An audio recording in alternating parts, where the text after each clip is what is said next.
وأنه خلق الزوجين الذكر والأنثى وأنه خلق الزوجين الذكر والأنثى وأنه خلق الزوجين الذكر والأنثى وأنه خلق الزوجين الذكر والأنثى من نطفة إذا تمنى. السلام عليكم وبركاته. وعليكم السلام ورحمة الله وبركاته. What's your name, Akhi? My name is Malik Abdulaziz Ibrahim. So, before we continue, I'm just tell you guys and Hafiz, mashallah, has memorized the word of the Qur'an, alhamdulillah. So, Akhi, I wanted to recite to us from any part of the Qur'an. So, where would you like to recite to us from?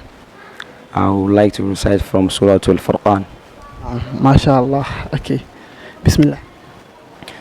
أعوذ بالله من الشيطان الرجيم.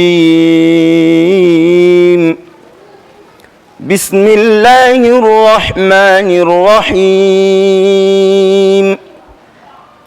وإذا قيل لهم اسجدوا للرحمن قالوا وما الرحمن أنسجد لما تأمرنا وزادهم نفورا. تبارك الذي جعل في السماء بروجا وجعل فيها سراجا وقمرا منيرا وهو الذي جعل الليل والنهار خلفة لمن أراد أن يذكر أو أراد شكورا. وعباد الرحمن الذين يمشون على الأرض هونا وإذا خاطبهم الجاهلون قالوا سلاما. والذين يبيتون لربهم سجدا وقياما والذين يقولون ربنا اصرف عنا عذاب جهنم إن عذابها كان غراما إنها ساءت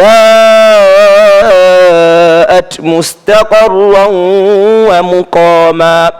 والذين إذا أنفقوا لم يسرفوا ولم يقتروا وكان بين ذلك قواما. والذين لا يدعون مع الله إلها آخر ولا يقتلون النفس التي حرم الله إلا بالحق ولا يزنون ومن يفعل ذلك يلقى أثاما يضاعف له العذاب يوم القيامة ويخلد فيه مهانا. MashaAllah, أحسن الله إليك. So when I had some recitations previously, where I used some riwayaats. So can you just recite something short with riwayat? Now, Bismillah. بسم الله الرحمن الرحيم. وأنه خلق الزوجين الذكر والأنثى وأنه خلق الزوجين الذكر والأنثى وأنه خلق الزوجين الذكر والأنثى وأنه خلق الزوجين الذكر والأنثى من نطفة إذا تمنى من نطفة إذا تمنى من نطفة إذا تمنى من نطفة إذا تمنى وأن عليه النشاءة الأخرى وأن عليه النشاءة الأخرى وأن عليه النشاءة الأخرى وأن عليه النشاءة الأخرى وأن عليه النشأة الأخرى وأن عليه النشأة الأخرى وأنه هو أغنى وأقنى وأنه هو أغني وأقني وأنه هو أغنى وأقنى. Inshallah, wallah, your Qur'an is good. Wallah, like I enjoyed every part of it. Barakallah fiqh. I actually came across his recitation when I was on live, Instagram live, someone, and I heard the recitation. I was like, no, you have to recite for my viewers. Like I was just like, nah. One day I have to meet him and he has to recite. And Allah, he is doing good. He's doing a very, very great job. His Qur'an is very, very beautiful. And I pray that Allah makes him, mix this Qur'an and Hujjah for him and Hujjah against him without judgment. So now, I know a lot of them want to know, the journey, what steps you took to attain this level, how you got to this level. Can you just, explain to them what step you took while you were memorizing the Quran and, how it has been since you finished the Quran? Yeah, like from the start, I should say, I just grew up within Quran. Like I grew up within Quran. Like my father was my first teacher of Quran in the first place. I should say I just grew up, found myself reciting the Quran. I started memorizing the Quran from a very early age, from an early age. I think I don't even know when I started. I just knew that I was memorizing it. So I started with I started memorizing Quran with riwayaats, and I think I've memorized with my father to the 10th or 15th juzu of Quran. I think I've memorized, and I think I've memorized that juzu twice. I think twice with him. So I memorized 15 juzu twice with him. Yeah, sure. Like 3 times. Yeah, I memorized it twice because when I memorized this the first time, because I was very young, I think I was around 7, 8 at that time. So when I memorized it the first time, it was like I should memorize it another time because he knows that the juzu I memorized first, the first juzu I memorized of Quran, it was from Nas upward. So it wasn't like from Baqarah. So it was like, this is the hardest juzu of Quran. I should memorize this very well. So I memorized it first. Then I come another time. I did it twice again. So it was just like more of muraja for me. But it was memorization also. So it was very tough at that time because I didn't like it. I wanted to play. I wanted to have my time because I was very playful at that time. Very, very playful. So I wanted to play all the time. I want to play because I didn't have time. I memorized the Quran early in the morning. That is before Fajr. Then after Fajr. Then sometimes after Maghrib, not even sometimes, every time after Maghrib, before I sleep, before even writing my assignment and other things. And I had a lot of things I do at that time.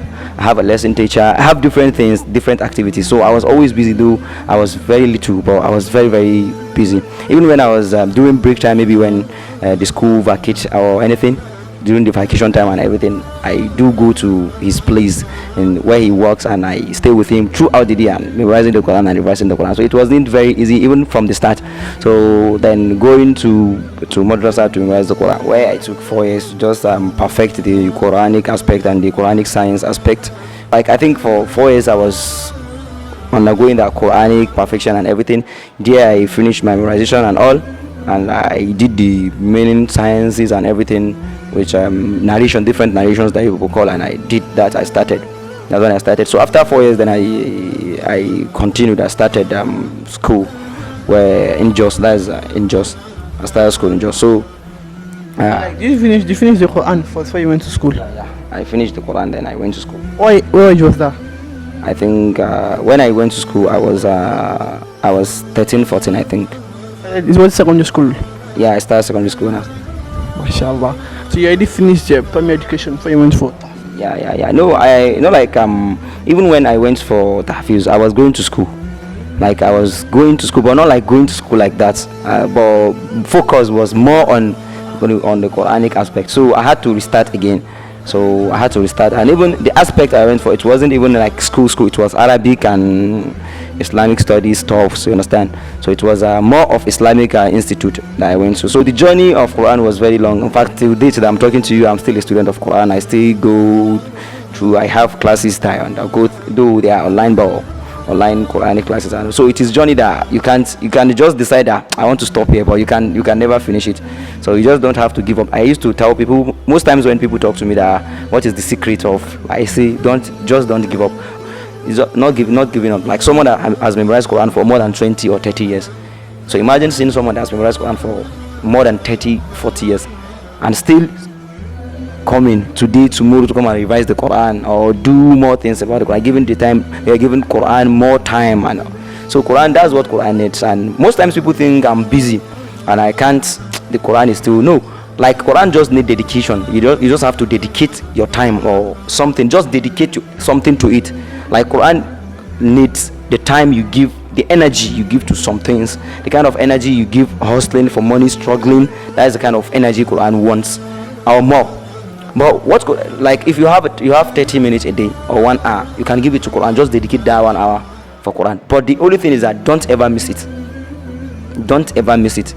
Even when you are sick, the least you can do when you are sick is like maybe you should play the Quran and listen to it. I think that's the best thing. But don't ever miss it. That is just it. Don't ever, because Quran has this kind of thing that when you try to give it a break, it gives you if you give it 1 week break, it will give you 1 month, 2 months break.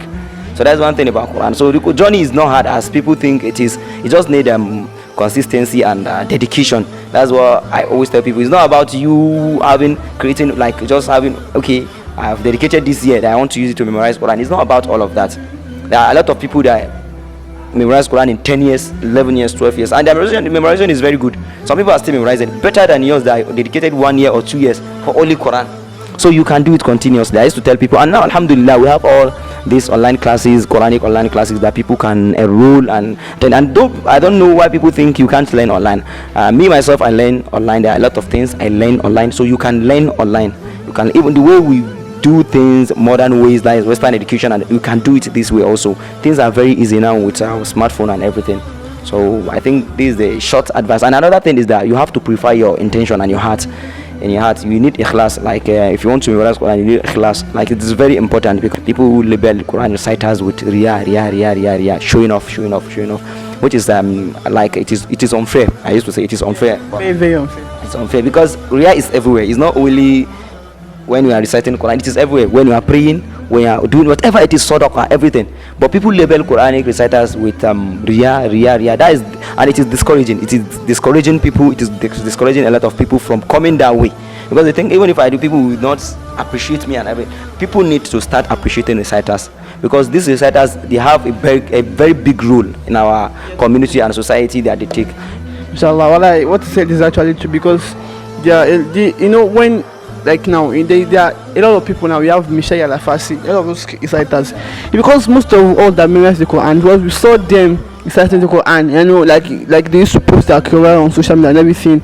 So because of many people even saw that recitation, that was what made some people, like a lot of people that made them, try to memorize the Quran. And the social media now is a platform where we can share a lot of things. If you look at the social media now, people are sharing content, like bad contents, and Muslims themselves are sharing those kind of bad content. And we have list, like let me say, we have little content, Islamic content. Please, let's understand that these reciters, they are trying to put out something good. They are trying to put out something good, and they are trying to encourage people to do good things, to read the Quran, to listen to the Quran, to get familiar with the Quran. Alhamdulillah, I mean. So you all have heard what he said about the Quran, and then giving the reciters, giving them, like respecting them and honoring them. Thank you for that, beautiful recitation, and giving us advice about the Quran. I pray that Allah make you among the people of the Quran, and Allah make you Jannah Firdaus. Jazakumullah khairan. Assalamu alaikum wa rahmatullahi wa barakatuh. Alaikum assalam wa rahmatullahi wa barakatuh.